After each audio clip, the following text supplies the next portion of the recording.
찬미 예수님. 예, 한 주간 잘 지내셨는지요?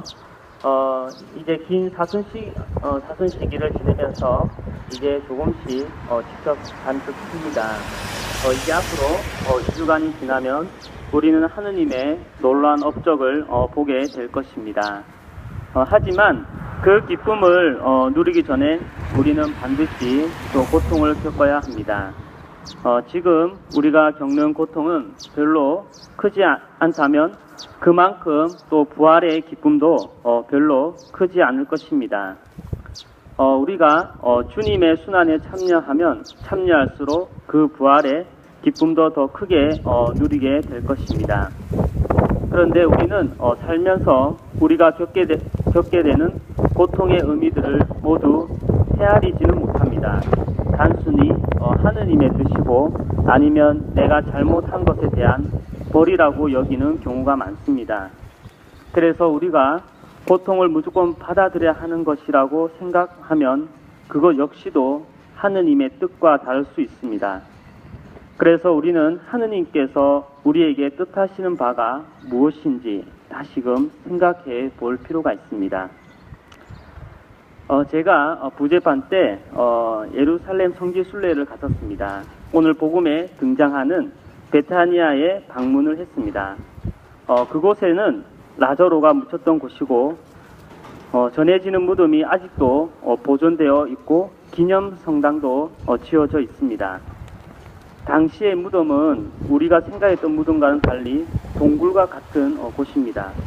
그리고 라자로의 무덤은 저희가 생각하는 것과는 달리 지하로 내려가야 하는 동굴입니다. 저는 그 작은 불빛들로 안내받은 동굴 밑으로 내려갔습니다. 한 사람이 묻히는 곳인 만큼 매우 비잡고 습했습니다. 그곳에 저희들이 다 내려가자 가이드 해주시는 형제님께서 무덤이 어떤 곳인지 체험해 보는 것이 좋다며 불을 꺼주셨습니다. 바로 눈앞에 있는 곳도 보이지 않고 어둠과 적막함 그리고 그 답답함 속에서 몇 분 동안 있었습니다. 짧은 시간이었음에도 그 느낌이 아주 안 좋았기 때문에 아직도 기억이 생생합니다. 무덤에서 올라와 다시 해를 보고 사람들의 얼굴을 보고 바람을 느꼈을 때 내가 살아있음에 주님께 감사드릴 수 있었습니다. 오늘 예수님께서는 그 답답한 곳에 시신의 썩은 냄새까지 날 정도로 나흘이나 묻혔던 라자로를 다시 살리십니다. 아주 커다란 기적이 아닐 수 없습니다. 더구나 요한복음에서는 기적을 7가지만 소개하는데 그 마지막을 장식하는 기적입니다. 그런데 조금 이상한 것이 있다면 라자로가 그렇게 중요한 인물이었는가 하는 점입니다. 이전까지 라자로는 복음에서 큰 부분을 차지한 적이 없습니다. 사도도 아니었고 그렇다고 항상 예수님을 따라다니던 제자도 아니었습니다. 어떤 면에서 라자로는 그저 평범한 우리들과 같은 사람이었습니다. 라자로는 평범한 사람들인 우리 모두를 대표하는 인물입니다.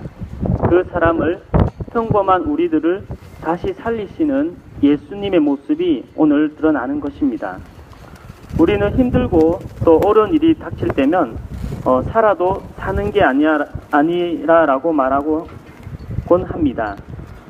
우리들 중에 아무런 어려움 없이 살아가는 사람은 한 명도 없을 것입니다.